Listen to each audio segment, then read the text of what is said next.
On a pas mal de neige ces derniers temps. Donc aujourd'hui, c'est bricolage.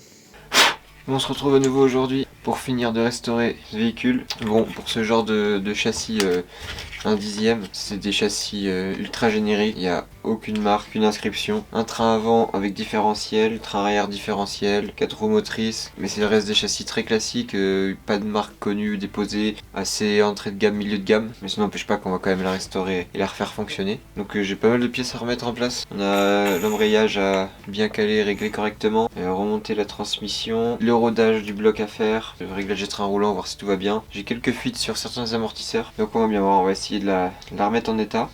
Et puis bah c'est parti. Donc première étape, déjà démonter la cloche. Bon, là j'ai desserré un peu mais j'avais un énorme jeu. Il faut qu'on ait un jour entre le volant et les mâchoires. C'est quoi ce bordel? Ok, bon, on est bon pour déposer le moteur, parce que là, on va devoir remettre les maslottes. Et ça va être chiant de le faire sur place. Donc, on va commencer par remettre l'écrou. Il est un peu spécifique, le filetage où vient se visser la cloche d'embrayage est sur l'axe de l'écrou.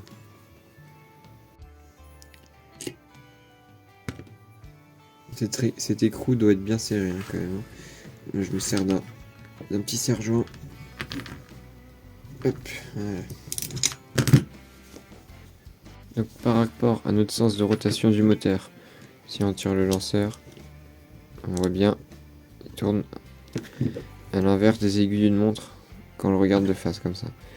Donc pour avoir un maximum de bras de levier, il faut que la pointe soit positionnée le plus loin de l'axe par rapport au sens de rotation, pour que quand il s'ouvre, ça vienne bien plaquer sur notre cloche d'embrayage. Ces écrous là, ils sont plus simples qu'avant. On a juste à, c'est conique ici, on a juste à coincer notre tige de ressort dans le creux. Donc ça va pas être bien compliqué. Je prends un tournevis, j'écarte légèrement mon ressort et hop, je pousse la masselotte vers le bas. On a entendu le clic. Et on fait pareil pour les trois autres.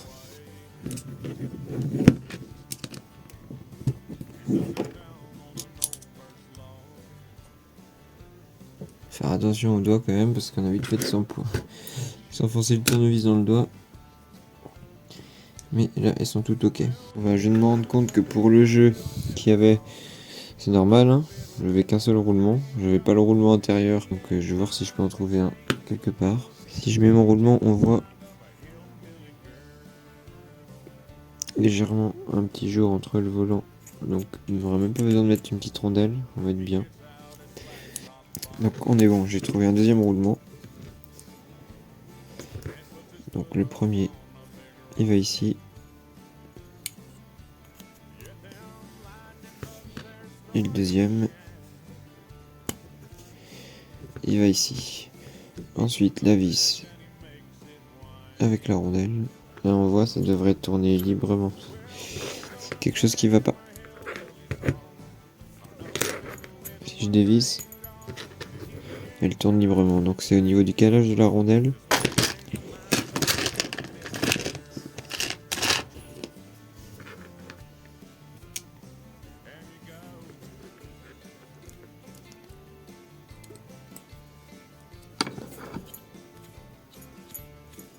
Ce qui compte, c'est que ça soit libre. Et on serre tout ça et on est bon. J'en profite pour retendre un coup mon lanceur. Il n'a pas trop la forme, il a du mal. Il faudrait le retendre un poil pour que ce soit parfait. Donc on va faire ça. Sortir la roue libre avec. Pour éviter que tout s'enlève. Voilà. Donc le but là, ça serait de retendre un peu le ressort. Je le trouve un petit peu faiblard. Donc ce qu'on va faire, c'est qu'on va dérouler un petit peu, maintenir une pression.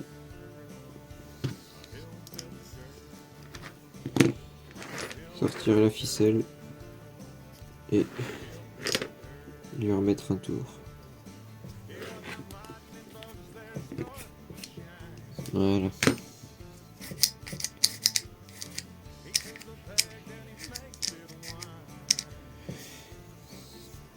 Il a un peu plus de forme comme ça.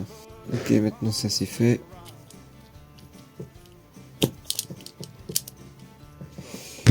On va passer à la suite sur le châssis. On va en profiter pour lui donner un petit coup, même s'il n'est pas très seul. Donc là le but ça va être de remonter la transmission et le frein en lieu et place.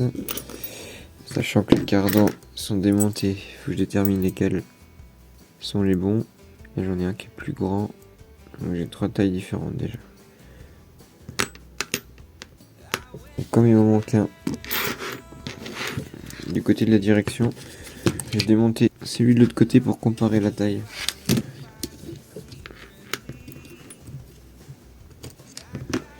Donc j'ai celui-ci.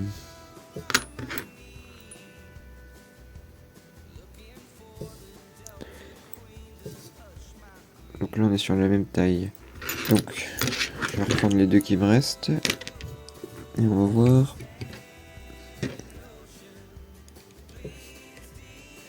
Donc potentiellement le plus long.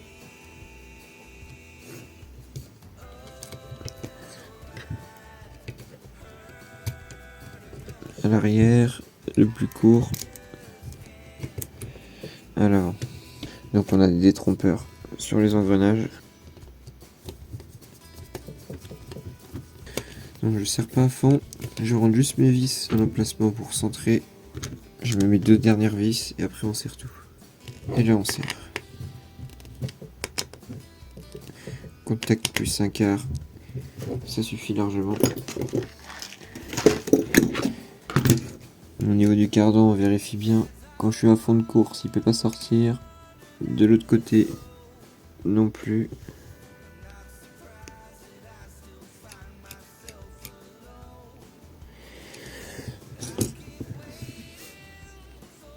Là, on est pareil.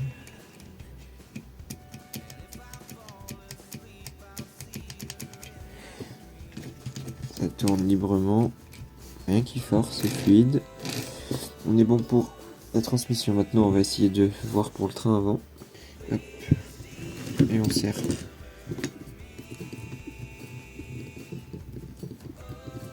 Bon, les 2 cardans sont en place. Donc la direction est fluide. J'ai le même nombre de braquages partout. Maintenant, on va essayer de voir pour le cerveau et la direction. On va remonter les rotules de direction.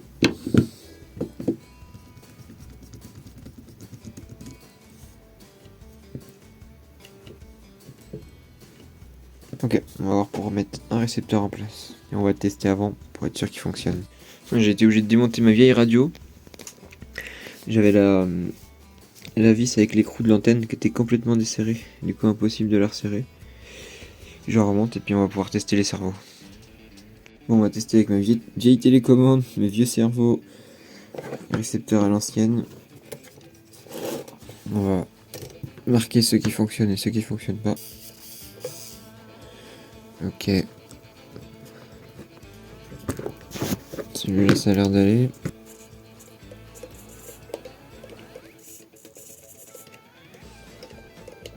Je crois que celui-là, il a un problème au niveau des cosses.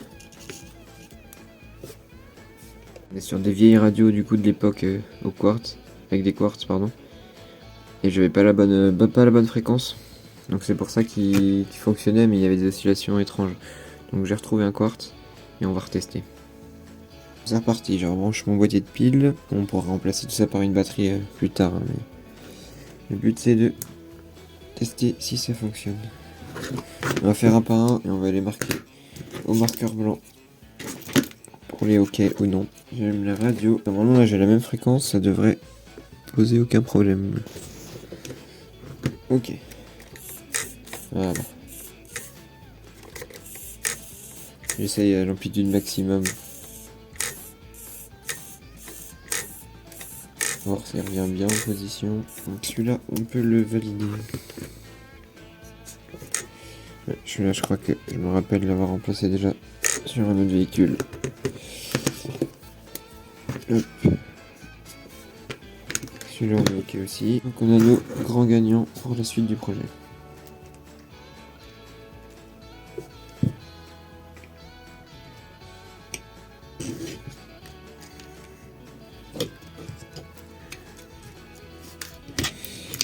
Et voilà.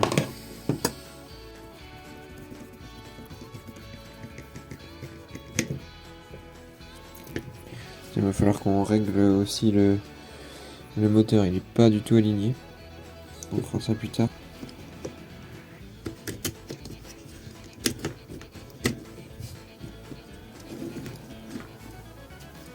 Ok, donc j'ai mis les 4 vis. On va refixer le châssis à ce niveau-là. J'ai pas toutes les vis d'origine. Je vais essayer de régler un minimum l'angle du para parce que je vois bien que j'ai un côté qui est complètement à l'ouest par rapport à l'autre. On va essayer de régler ça. J'ai démonté la rotule de direction. Donc on voit déjà que c'est pas les mêmes longueurs. Donc comme tout était démonté et mis à l'arrache, je sais pas exactement qui va où. Donc je redémonte et je replace tout correctement. J'ai une roue qui est complètement en vrac d'un côté. J'ai allumé la radio, mettre les trims, tous les trims à 0.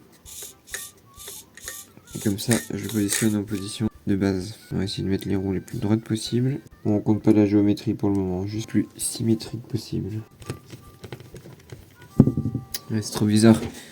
Il n'y a rien qui va. Trop étrange. Évidemment, les axes ils tournent. Celui qui y a touché, il n'avait pas de cerveau. Je crois que la rotule là a été inversée avec celle pour le cerveau. Et c'est pour ça que du coup j'ai pas la même de chaque côté. Le problème c'est vraiment... C'est poussé, hein, c'est... Franchement... L'axe c'est le même. Donc il était monté sur celle qui était pour le cerveau à la place de son axe d'origine. Du coup ça allait pas dans les rotules courtes. Oh, c'est un enfer de casse-tête. Franchement, c'était pas un génie le mec d'avant. Je sais pas ce qui s'est passé, mais voilà. Donc là, on se retrouve bien avec mes deux petits axes pour la direction, les rotules pour la direction, et ça va être pour le cerveau. Donc il me manque pas de pièces, mais tout est mélangé. C'est dingue. Voilà, on se reprend plus tard. Voilà, tout rentre dans l'ordre. On a les bonnes longueurs. On va pouvoir continuer. On va remettre un pré-réglage à mi-course, comme ça. On va mettre un plus ou moins égal de chaque côté. Et puis on affinera le réglage plus tard. Voilà, bon, j'ai inversé de sens. Je vous ai coupé, hein, c'est un peu chiant. Bon, maintenant on va essayer de remettre les roues de nouveau le plus droite possible au niveau des rotules.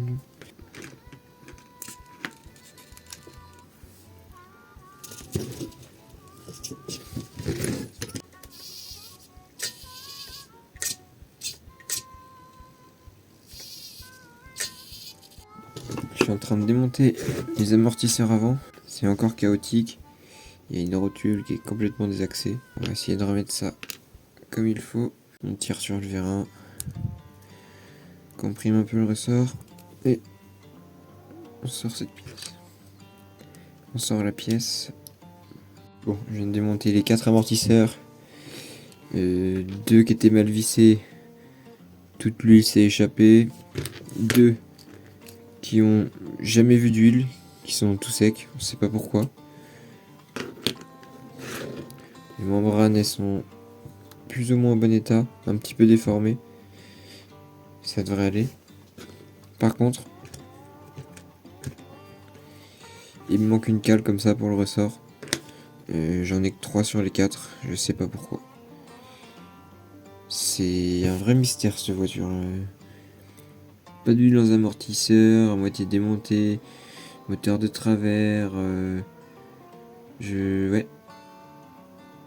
Je comprends vraiment pas. Avant que c'était un kit à l'époque, mais ça m'étonnerait. Un kit à monter que c'était mis n'importe comment, mais je pense pas que ce soit ça, c'est pas possible. Dites-moi si jamais vous avez des infos par rapport à ce genre de véhicule, mais j'y crois pas trop. Bref, je sais pas comment je vais faire. Je prends ces amortisseurs là et je vais les remettre en huile aussi. Je vais bien voir, je reprends après. Je vais quand même remonter cela pour le moment. Donc en grade j'ai que du 450, bon ça fera l'affaire. Je peux pas mettre de grades différents à l'avant, à l'arrière. J'ai pas ce qu'il faut là maintenant, mais pour un usage loisir, dans tous les cas, ça posera aucun souci. La première fois qu'il voit de l'huile, c'est quand même dingue. On remplit pas à fond, ça sert à rien. On vient pomper doucement.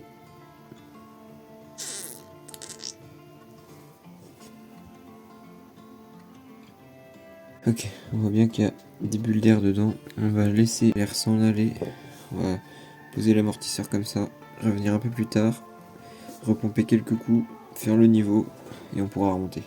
Une fois que ça devient bien transparent et qu'on voit plus les bulles, on peut compléter le niveau et le reboucher. On va encore attendre un peu. Moi j'ai récupéré les entretoises sur ces amortisseurs là. Elles sont un poil plus épaisses. Donc ça va surélever légèrement mon châssis, mais pour du loisir je trouve même ça plutôt pas mal. Donc pour l'instant on va faire comme ça, on verra bien le comportement. En attendant, ce qu'on va faire, c'est qu'on va repositionner le moteur correctement. J'ai desserré les vis en dessous pour bien positionner comme il faut les cales.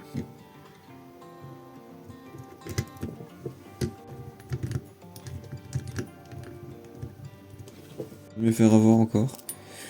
Même les cales du supermoteur ils sont mis à l'envers. Ce qui fait que je suis décalé au niveau des dents. Je me dis pas que ça va jusque là, mais en fait si. Il faut vraiment que je pars du principe que rien ne va. C'est dingue. Donc je remets ça comme il faut. Ok, les supports ils sont remis dans le bon sens. On va pouvoir repositionner ça comme il faut.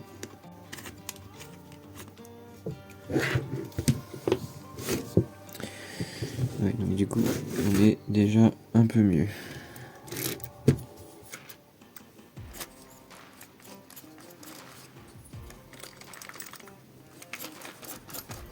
Je le fais tourner comme ça pour trouver sa position.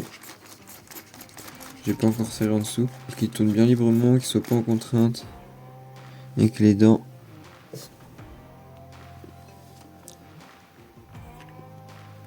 soient bien en contact.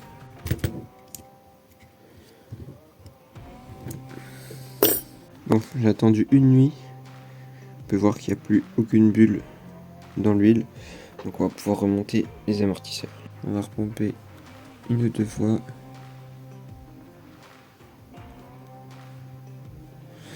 Vous voyez le remplissage, pas à bord mais presque, il faut laisser la place en fait pour la pastille. C'est au fond du bouchon et on peut revisser.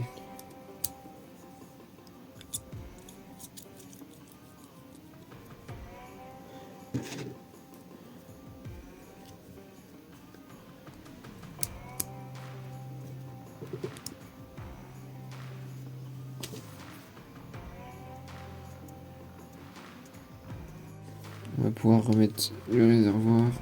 Pareil, il y a un détrompeur.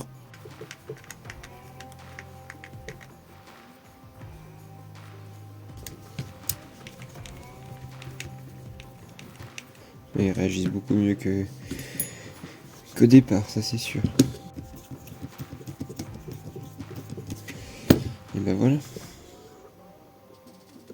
On va pouvoir remettre le pare-choc avant. Ensuite deux vis.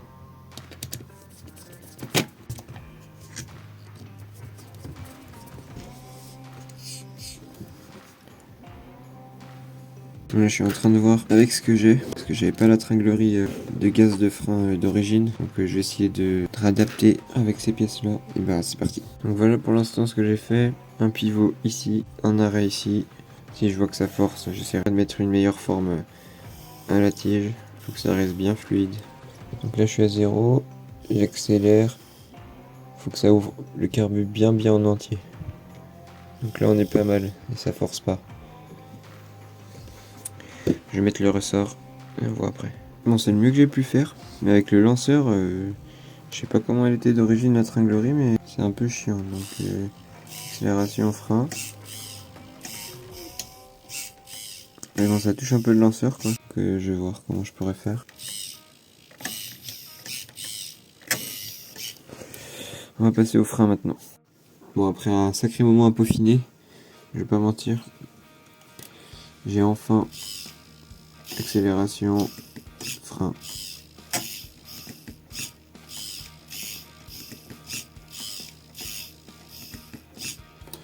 Non, c'est pas ouf. Ça fera le taf pour l'instant. J'essaierai de me choper des pièces et des images de la tringlerie d'origine. Mais pour faire le rodage tranquillement, déjà, on est pas mal.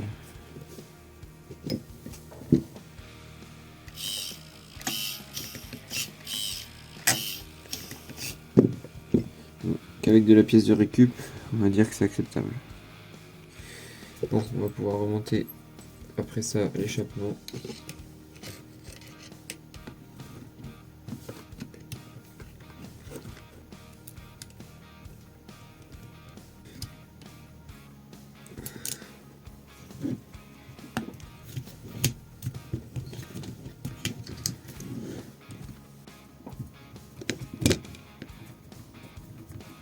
Ça commence à ressembler à quelque chose. J'ai encore fil d'antenne à ressouder. Et oui, sur les anciens modèles, il n'y a pas le choix. J'ai un tube là pour l'antenne, bon il est rose, mais je vais récupérer celui-là. Mettre le récepteur, récupérer soit un boîtier de piles, soit une batterie. J'ai le cache, donc ça c'est bon. Fixer l'interrupteur, puis on approche de la fin. Il restera après tous les réglages à faire moteur, réglage de direction. Mais ça on la mettra sur des roues. Il va falloir aussi choisir quelle carrosserie. Ah, et aussi oui c'est vrai, il me manque des supports de carrosserie de chaque côté là. Donc ça à voir. On verra avec la carrosserie laquelle je veux utiliser. D'ailleurs si vous avez des idées de modèles de carrosserie qui seraient compatibles, j'en ai aucune idée. J'ai pas encore regardé. Peut-être bien une petite BM en vrai, ça pourrait être pas mal. À voir. Bon, aussi évidemment 2 paires de roues. Hein. Là je les ai mis pour me rendre compte de la géométrie mais ils sont complètement morts. J'ai remis les roues en place. Bon, on aura bien évidemment un réglage de la géométrie à faire. Retrouver les supports de carrosserie. On verra en fonction de la carrosserie, les adapteurs. Puis bah là, il me reste plus que rincer le filtre à air. Puis bah en soi, la restauration sera finie. Puis plus qu'à un bon petit réglage quoi.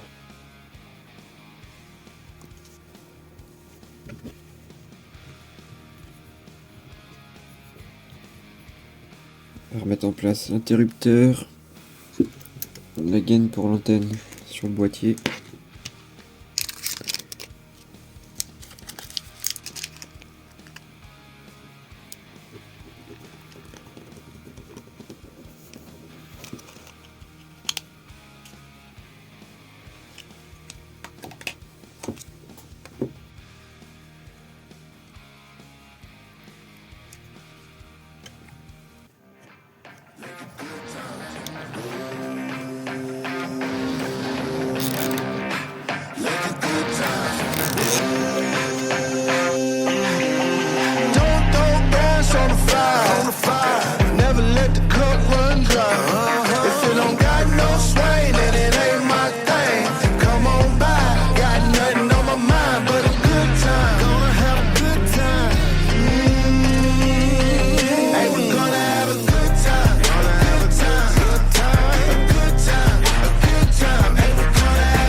Bon, j'espère que ce nouvel épisode vous aura plu. On a bien avancé. Ce qui va nous rester à faire, c'est trouver une carrosserie, faire le rodage du bloc en statique et après en mouvement, faire la géométrie des roues, important. Trouver des roues aussi, parce que ces roues-là sont complètement...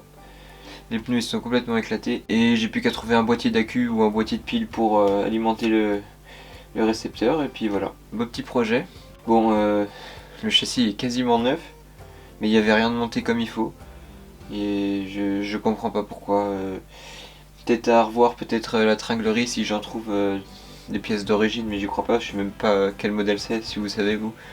N'hésitez pas à le dire dans les commentaires. Mais là, honnêtement, je sais pas. Il y a plein d'incohérences et pas d'huile dans les amortisseurs, mais comme ils en avaient jamais vu. Je comprends pas. On ne saura pas, de toute façon, c'est un kit d'occasion, ça se trouve racheté à quelqu'un d'autre, etc. Mais j'espère que ça va aller. Bon, en tout cas, On n'est pas sur un modèle haut de gamme, mais c'est déjà une petite restauration bien sympathique. J'ai hâte de voir ce que le 3 cm3 il a dans le ventre après le rodage. Et puis prochain épisode, on fera ça ensemble. Allez, ciao!